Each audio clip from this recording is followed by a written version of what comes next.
What's going on, crypto crew? Welcome back to Candroid Crypto. We're gonna actually start building another little mining rig. You may notice from my channel that I do things a little bit differently. Like, I'm not buying Veta frames and 1300 watt power supplies and putting 6 or 7 cards all together. I'm picking up local, like old like motherboard, CPU, memory combos. SLI boards, as you can see, like 1, 2, there's 3 full PCI slots here, guys, and there's definitely enough gap to get at least 2 cards. 3 cards might kind of be pushing it, but you could always use your, I guess, your little PCI riser if you want on the 3rd card. But yeah, so this is how the Candroid is, he's mining, guys. Like, I'm just using SLI motherboards. I've got 3-4 machines down the basement just eating away, and this is going to be the new one. Alright, stay tuned. Let's get it all together. We got a CPU in the board already. It's Core 2 Duo, I believe. Nothing powerful, but it's all you need for mining, guys. You don't need anything fancy when it comes to the CPU. Alright, stay tuned. Let's get this baby built. Alright, first things first, guys. We have this is a brand new Thermaltake heatsink and cooler that I found just local on Facebook Marketplace, CL-P0497. It's a cooler for Intel Core 2 Duo LGA 775, and that's exactly what we have in the motherboard here. So I've already opened the box up. The cool thing with this actual heatsink, a lot of these things snap into the board. I'm going to turn this around for you here. A lot of heat sinks just snap into the board. This one actually bolts into the board. There's a spreader that goes on the back. We'll drop that spreader in. Hopefully I can get that to stay there. Okay, cool.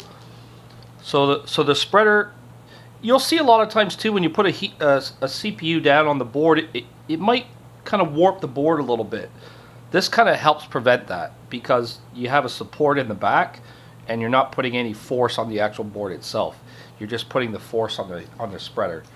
So here's the heatsink. Nice Thermaltake fan, brand new. The guy told me this is brand new. I picked it up for, I think, 15-20 bucks. Not a big deal. And you can see it's still got the plastic on the back. Okay, we got that popped off. I'm just trying to see if there's any thermal compound on. There is a little bit of thermal compound on there, but it doesn't look like it's enough, guys. So I went to Canada Computers the other day, and I picked up just a tube of Corsair thermal paste. It's the TM-30 or TM30 thermal paste. Pretty sure we don't need any instructions on how to use it. Alright, get that out of there. The top of the CPU has pretty much been cleaned off. I could probably wipe it down a little bit more. I'm not too concerned about it, guys. Okay, let's open up our tube. We're going to just gently squeeze. You don't want too much of this stuff. There we go. Okay. That's about all you need on top of your CPU, guys. Just a little dab right in the center. You do not need very much. Alright. When you put your heatsink on, make note of where your fan connector is going to go. It's going to go right here, so that's fine. We can put the fan this direction, not a big deal. We're going to drop this on. I don't think it has to sit any specific way. Alright, let's try to get a couple of the first screws just threaded.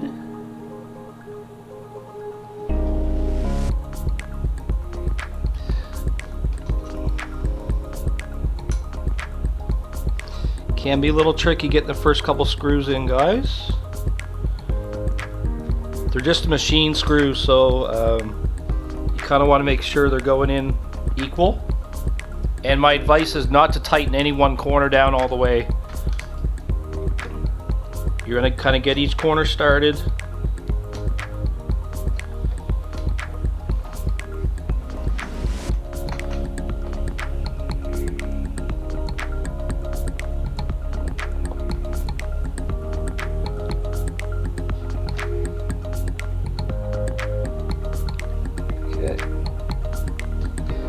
So we're gonna go cross corner.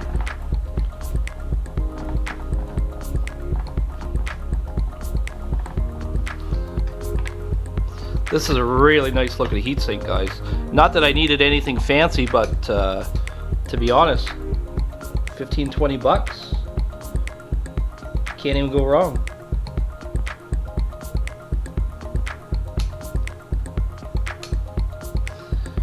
Alright, we're going to keep cranking this down.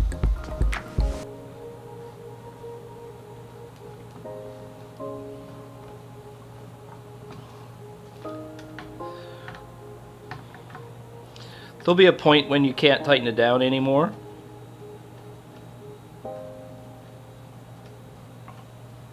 I can see there's a couple little, oh, there we go. So that side just came tight. We don't want to over tighten it, guys. You don't want to strip anything. Okay, that side just came tight. And again, make sure you go corner to corner, guys. Opposite corners, not one side then the next corner, like opposite corners. Same thing if you're working on a car, working on any kind of motor that has a torque sequence. It's no different than any of that. Alright, there we go. All four are now tight. Alright, there we go, guys. Fan is in and the heatsink. So what we'll do here, what I like to do is I like to just maybe just kind of tie this up in a little bit of a knot. It'll shorten your cable up a little bit, just kind of help you manage your cables. And we're going to plug our fan in right there. So there we go, guys. We got our motherboard, we got our heatsink, CPU, everything all strapped in. And now let's grab some memory. When I picked up the board, the guy actually gave me some nice Nvidia SLI ready RAM as well. It's a PC2 6400 and it is the SLI ready edition. Timings are 544 and 2.1 volt, 2 gig and 2 gigs. So your mining rigs, you need to have about 4 gigs minimum of RAM. I don't recommend under 4 gigs. You're gonna run into issues. Looks like I'm gonna run into issues sticking this in. Okay, there we go. I usually tend to use the slot farthest away from the PCI cards, guys, just to give yourself a little bit of room, especially if there's any heat or anything building up in there. Let's get the second stick in. This is actually really nice RAM, but it does fit kind of tight.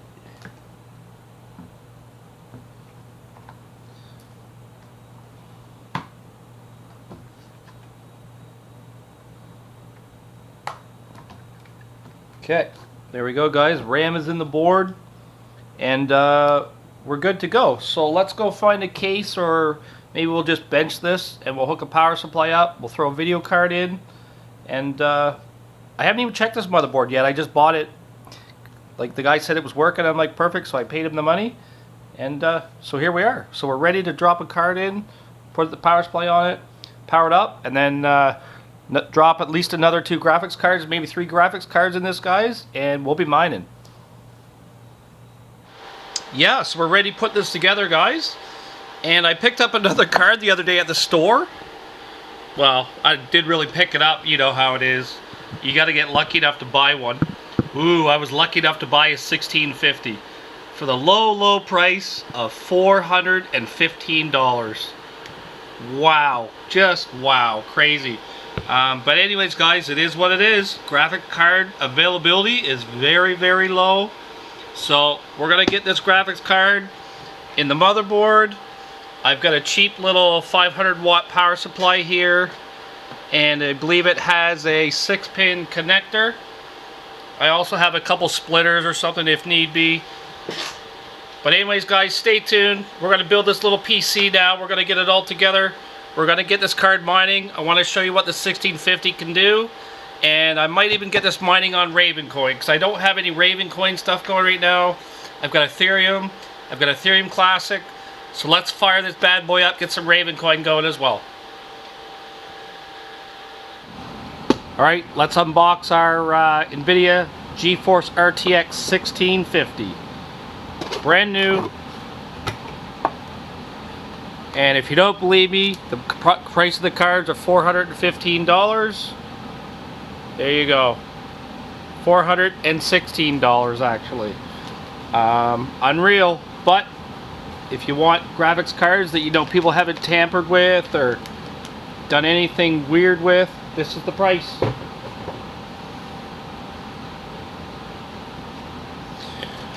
Alright, so there's the bag. It's not a very big card, guys, but it is a dual fan card.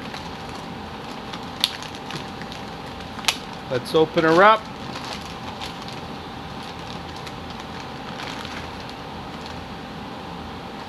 It actually is a pretty good looking little card, but I mean, you can argue it's probably not worth $415, right? So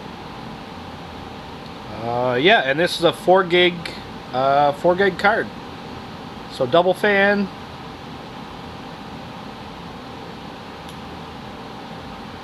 Not very big fans, but they'll work. And it looks like we have one HDMI, one DisplayPort, and one DVI. So all the graphics connections you ever need, guys. It doesn't matter what monitor you have, other than VGA, you'll be perfect with this card. So, alright, let's get the motherboard. Where did I put the motherboard? Okay, here we go. We have our motherboard back.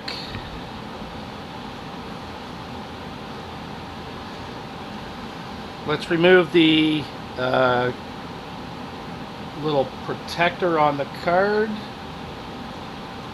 PCI protector. We might as well just throw the card in the first slot here. No reason why we can't. There we go. And do I even see a power connector? No. No. There is not a power connector on this card. So that may or may not be an issue. We're going to find out.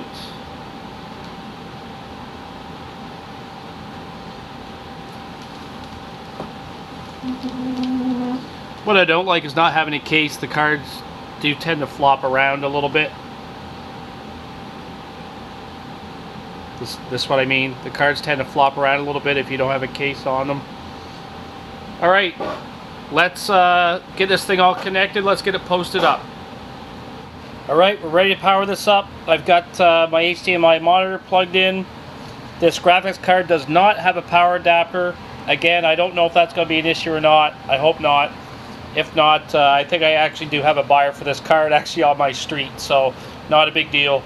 I got my 500 watt power supply here. Let's actually, it's a 450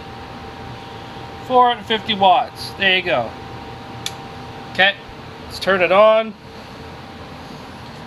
Here we go. We got some power on the motherboard, and I don't have a little power switch, but what I'm going to do, I'm going to take a jumper. I've already identified the pins. This is the power switch right here. There we go. Fans are running. Computer is booting up. Alright, so that's good. I don't have a keyboard plugged in. Okay, so it is booted up.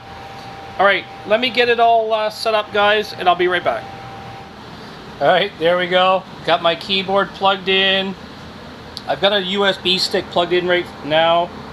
This is loaded with RaveOS. I may boot this up in RaveOS perhaps, I'm not sure.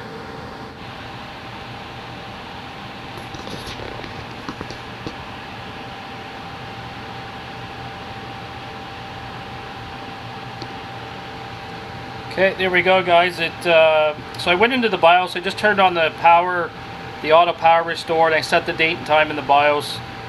Beyond that, I don't need to do anything else really.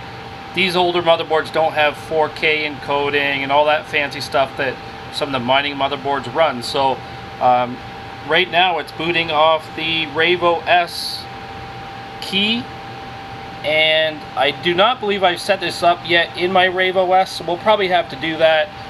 It's going to say probably missing missing system number or missing something, but let's see.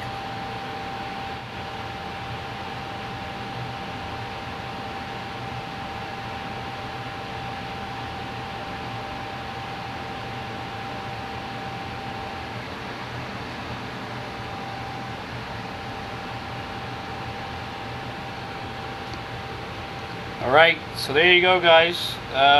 It is already booted up. Keep in mind, I'm not booting from SSD. I'm booting just from a USB key. So there we go. We're actually in RaveOS. So essentially all we need to do is configure the miner now. Let's get that done. Alright guys, so I had a bit of an issue. So I powered up that one little unit here with the single 1650 card in it. And as soon as I told it to start mining Ravencoin, it tripped my circuit breaker back here, and it shut all my mining rigs off. And the funny thing is, I have 1, 2, 3, 4. I have 5 rigs here running 8 graphics cards, and they all shut off because of this tiny little 1650. So I brought it over here to the other side of the basement where I have kind of have like another plug, and it is up and running Ravencoin. And right now, without any overclocks, with RaveOS, it's getting about 9 mega hash. Nothing special, but I have not overclocked it yet, guys. So I'm going to do that in the next video. I'm going to show you the RaveOS, and I'm going to show you the overclocking of this MSI 1650 GTX card. Alright guys, thanks for tuning in. Like, subscribe, and comment. And happy mining. Peace out.